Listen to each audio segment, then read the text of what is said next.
بسم اللہ الرحمن الرحیم۔ السلام علیکم ویورز، اردو سٹوری پلس میں خوش آمدید۔ آج میں آپ کے لیے ایک اور سچی کہانی لے کر حاضر ہوئی ہوں۔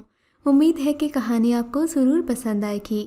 کہانی پسند آنے کی صورت میں اس ویڈیو کو لائک کیجیے اور اس طرح کی مزید کہانیاں سننے کے لیے ہمارے چینل اردو سٹوری پلس کو سبسکرائب کیجیے۔ ایک دن میں اپنی بہن کے گھر سے اپنے گھر لوٹ رہی تھی۔ گلی میں ایک 9-10 سال کے بچے کو دیکھا۔ وہ قطار اندر قطار بنے بنگلوں کو بڑی حسرت سے دیکھ رہا تھا۔ کبھی اس کی نظر ایک بنگلے سے دوسرے بنگلے کے گیٹ تک جاتی، کبھی منہ اوپر کر کے بالائے منزل کی خوشنما کھڑکیوں کو بڑی حسرت بھری نگاہوں سے تکنے لگتا۔ یہ علاقہ مین روڈ سے قریب پڑتا تھا۔ اس لڑکی کو یوں حسرت سے شاندار اور خوبصورت گھروں کو تکتے پا کر میں ٹھٹک گئی۔ اس کے چہرے پر نظر پڑتے ہی جیسے جلتی سی انی کسی نے میرے روح میں اتار دی ہو۔ یہ معصوم چہرہ کیا تھا؟ ظلم کا ایک درد بھرا افسانہ تھا، ستم کی منہ بولتی تصویر تھی۔ گرد آلود میلے چہرے پر اس کی آنکھوں سے بہہ بہہ کر خشک ہو جانے والے آنسو نے رخساروں پر گہری لکیریں کھینچ دی تھیں۔ نازک سے ہونٹ خشکی سے پھٹے تھے، جیسے صحرا میں بھٹکے مسافر کو مہینوں سے پانی نہ ملا ہو۔ اف میرے خدا، یہ انسانوں سے بھرا ہوا شہر جس کو آدمیوں کا جنگل کہا جاتا ہے، یہاں کوئی بھی ایسا شخص اس معصوم بچے کو نہیں ملا جو ایک گلاس پانی دے کر اس کی پیاس بجھا دیتا؟ کیا کوئی اس کا وارث نہیں؟ یہ بچہ کون ہے، کہاں سے چلا ہے اور کدھر کو جا رہا ہے؟ میرے ذہن میں کلبلانے لگے اور یہ بھول گئی کہ مجھے اپنے راستے پر جانا ہے۔ اس نے نیلے رنگ کی ہاف آستین شرٹ اور جینز کی بوسیدہ سی پتلون پہن رکھی تھی۔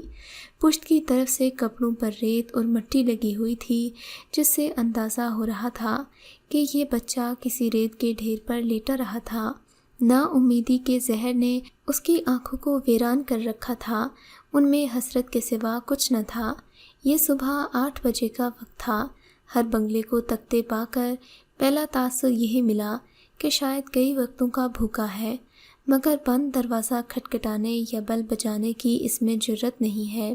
میں نے 100 روپے کا نوٹ نکالا اور اس کے قریب چلی گئی، لیکن اس نے نہ تو اپنا ہاتھ آگے بڑھایا نہ ہی سوال کیا، تو کیا یہ لڑکا بھکاری نہیں ہے؟ میں نے سوچا شاید کسی کا کھویا ہوا بچہ ہے اور یہاں اپنا گھر تلاش کر رہا ہے، لیکن ایسا کیوں کر ہو سکتا ہے؟ کوئی بنگلہ اس کا گھر نہیں ہو سکتا۔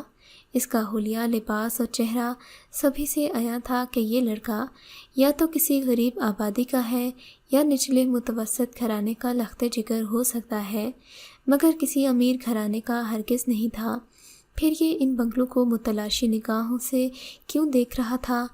میں نے 2 قدم آگے بڑھ کر 100 کا نوٹ اس کی جانب بڑھا دیا، مگر وہ ایک قدم بھی میری طرف نہ آیا، نہ نوٹ کی طرف ہاتھ بڑھایا۔ یا اللہ، کیا یہ کم عقل ہے یا گونگا؟ کچھ مانگتا بھی نہیں ہے، نہ نوٹ پکڑتا ہے۔ بیٹے، تم کون ہو؟ یہاں کیا ڈھونڈ رہے ہو؟ اس نے کوئی جواب نہ دیا۔ بتاؤ مجھے، کیا تمہارے ماں باپ نے تمہیں نکال دیا؟ کیا تمہارا کوئی وارث نہیں؟ نہیں، میرا کوئی نہیں، اس نے مری ہوئی آواز میں کہا۔ کہاں گھر ہے تمہارا؟ میرا کوئی گھر نہیں باجی۔ تو پھر کہاں رہتے ہو؟ کہیں نہیں۔ عجیب بات ہے، یہ کیسا بچہ ہے، کسی سوال کا جواب دینے پر آمادہ ہی نہیں۔ کیا بھوک لگی ہے؟ اس نے ہاں میں سر ہلا دیا۔ میرے ساتھ چلو گے؟ میرے گھر، میرے پاس رہو گے؟ اس نے کوئی جواب نہ دیا۔ میں نے دوبارہ یہی جملے دہرائے تو وہ خاموش رہا، جیسے اسے جینے کی کوئی آرزو ہی نہ ہو۔ دیکھو بچے، اگر تم مجھے کچھ نہیں بتاؤ گے تو میں تمہاری مدد نہیں کر سکوں گی۔ وہ پتھر کے بت کی مانند خاموش کھڑا رہا۔ میں نے بھی ہمت نہ ہاری، سوچا کہ یہ تو کچھ نہیں بول رہا، شاید اتنا کم سن ہے کہ اپنے ماں باپ اور گھر کے بارے میں جانتا ہی نہیں، گداگر بچوں کی طرح بھیک بھی نہیں مانگ رہا۔ تبھی ذہن میں یہ خیال بجلی کے کوندے کی طرح لپکا کہ کچھ عرصہ قبل اخبار میں ایک خبر شائع ہوئی تھی کہ کراچی میں کئی ایسے گروہ سرگرم ہیں جو بچے اغوا کر کے ان سے بھیک منگواتے ہیں اور دیگر انسانیت سوز کاموں کے لیے ان کو استعمال کرتے ہیں۔ ممکن ہے کچھ دور ہی کوئی اس کی نگرانی کر رہا ہو، اسی وجہ سے یہ کسی سوال کا جواب نہیں دے رہا۔ مایوس ہو کر میں آگے کی طرف چل پڑی تو اس نے اپنی پوری قوت جمع کر کے مدھم سی آواز میں مجھے پکارا، باجی۔ میں نے مڑ کر دیکھا، کیا بات ہے؟ اپنا ہاتھ وہ منہ کی طرف لے گیا، گویا کہتا ہو کھانا کھانا ہے۔ کھانا کھانا ہے تو میرے پاس تو نہیں، یہ لو پیسے اور سامنے والے ہوٹل سے کھانا کھا لو۔ میں نے نوٹ اس کی طرف بڑھا دیا تو اس نے نوٹ لے لیا۔ 100 کا نوٹ دے کر مجھے اس قدر تسلی ہو گئی کہ کچھ لے کر کھا لے گا، آگے اس کا رازق اللہ ہے جو سبھی کا رازق ہے۔ شہر میں روزانہ سینکڑوں بچے سڑکوں اور پر رونق بازاروں میں بھیک کے لیے التجا کرتے ہاتھ پھیلائے گاڑیوں اور پیدل چلنے والوں کے پیچھے دوڑتے نظر آتے ہیں۔ کوئی چند ٹکے ان کی ہتھیلی پر رکھ کر آگے بڑھ جاتا ہے اور کوئی انہیں دھتکار دیتا ہے۔ یہ پیشہ ور گداگروں کے بچے صاف پہچانے جاتے ہیں۔ میں نے دل کو تسلی دی کہ کوئی کس کس کا غم کرے۔ اس طرح اپنی بے خودی سے ناآشنا، اپنی عزت نفس سے بے خبر، میلے کچیلے ننگے پاؤں الجھے ہوئے کانٹوں جیسے بالوں کو کھجاتے، باعزت زندگی کے شعور سے ناآشنا، فٹ پاتھ پر بیٹھ کر شاپر کے اوپر لوگوں کا بچا کھچا کھانے والے۔ میرا دل یہ سوچ کر بوجھل ہو گیا کہ یہ بچے بھی اتنے پریشان نہیں دکھائی دیتے جس قدر نا امید میں نے آج اس لڑکے کو دیکھا تھا۔ تبھی اس کا افسردہ چہرہ میرے ذہن سے کسی زہریلی بھیڑ کی طرح چپک کر رہ گیا۔ گھر آ کر مجھے ایک پل کو سکون نہ ملا۔ جی بہلانے کو میں نے ٹی وی آن کر لیا، نہ جانے کون سا پروگرام چل رہا تھا۔ اچانک تصویر کے نیچے چلتی پٹی پر لکھی عبارت پر میری نگاہیں دوڑنے لگیں۔ لکھا تھا، آج سے 3 روز قبل ایک 12 سال کا لڑکا محمود آباد سے گم ہو گیا ہے۔ اگر کسی کو اس بچے کے بارے میں کسی بھی طرح کی معلومات پتہ ہے تو وہ نیچے دیے گئے نمبر اور پتے پر اطلاع کر دے۔ یہ دیکھ کر میں چونک گئی، کافی دیر سوچتی رہی، پھر میں نے وہ نمبر نوٹ کیا اور ڈائل کیا، مگر مجھے اس نمبر سے جواب نہیں ملا۔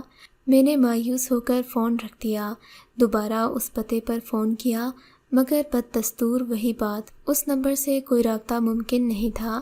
میں نے سوچا شاید جن کا بچہ کھو گیا تھا انہیں مل گیا ہوگا، تبھی تو ان لوگوں نے اب یہ نمبر بند کر دیا ہے۔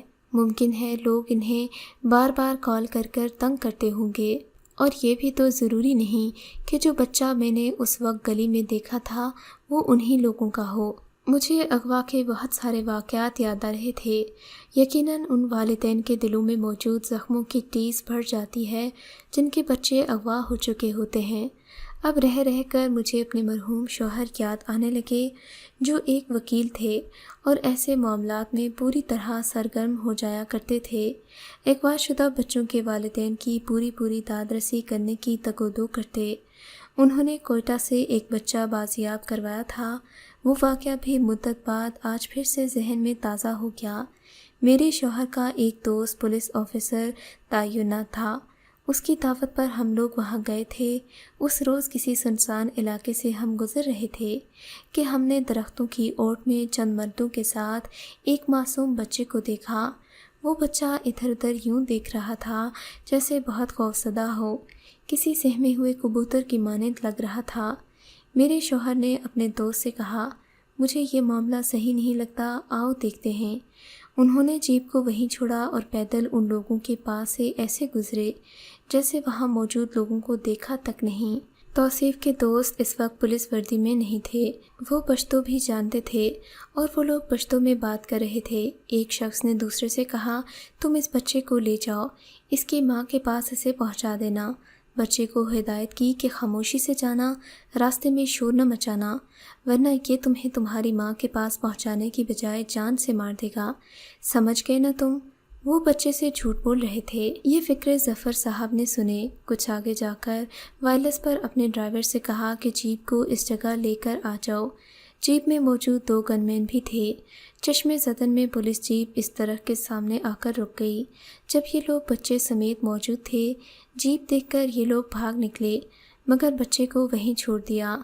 ظفر نے بچے کو جیپ میں بٹھا دیا۔ بعد میں بچے نے بتایا کہ یہ لوگ اس آدمی کے ہاتھوں اسے فروخت کر رہے تھے۔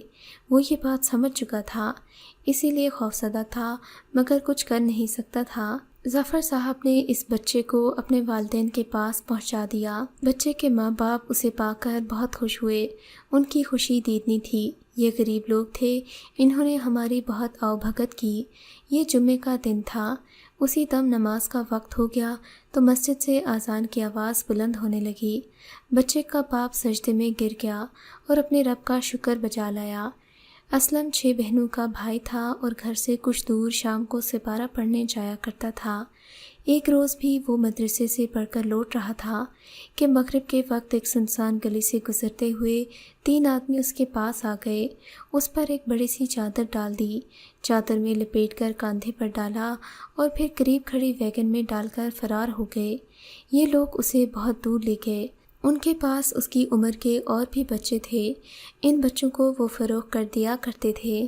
نہ جانے کتنے معصوم ہمیشہ کے لیے بچھڑ جاتے، کتنی ماؤں کے کلیجے ان کے ہاتھوں ٹکڑے ہوتے، حالات کی ستم ظریفی کا شکار ہوتے۔ اس واقعے کے کچھ ہی دنوں بعد میں نے ایک اخبار میں کسی 12 سالہ بچے کو زیادتی کے بعد قتل کر دینے کی خبر پڑھی تو ایک بار پھر میرے دل سے سکون لٹ گیا۔ نہ جانے کیوں بار بار اسی بچے کی طرف میرا دھیان جاتا جو بنگلوں کو حسرت سے دیکھ رہا تھا، جس نے مجھے کسی سوال کا جواب نہ دیا تھا، جو بے بسی کی تصویر بنا کھڑا تھا۔ جانے ایسے کتنے ہی سوالات دماغ میں ہلچل مچانے لگے۔ بے شک یہ صرف خدشات ہی تھے، لیکن آئے روز جب بچوں کے بارے میں ایسی خبریں، ایسے حادثات منظر عام پر آتے ہیں تو ہر ماں کو ایسے خدشات بے سکون کر دیتے ہیں۔ بے شک مائیں بچوں کی حفاظت میں کوتاہی نہیں کرنا چاہتیں، مگر وہ غریب مزدور اور محنت کش ماں باپ کیا کریں جو اپنے کم سن بچے اللہ کے آسرے پر اکیلے چھوڑ کر صبح سے شام تک محنت مزدوری کو جانے پر مجبور ہوتے ہیں۔ ان کے پیچھے یہ نادان گلیوں اور میدانوں میں آوارہ گھومتے پھرتے ہیں اور ایسے ہی بچوں کی تلاش میں پیشہ ور پردہ فروش یا پھر سفاک جنونی اپنی حیوانی خواہشات کی بھیٹ چڑھانے کو طاق میں رہتے ہیں۔ خدا جانے یہ سلسلہ کب تک چلتا رہے گا۔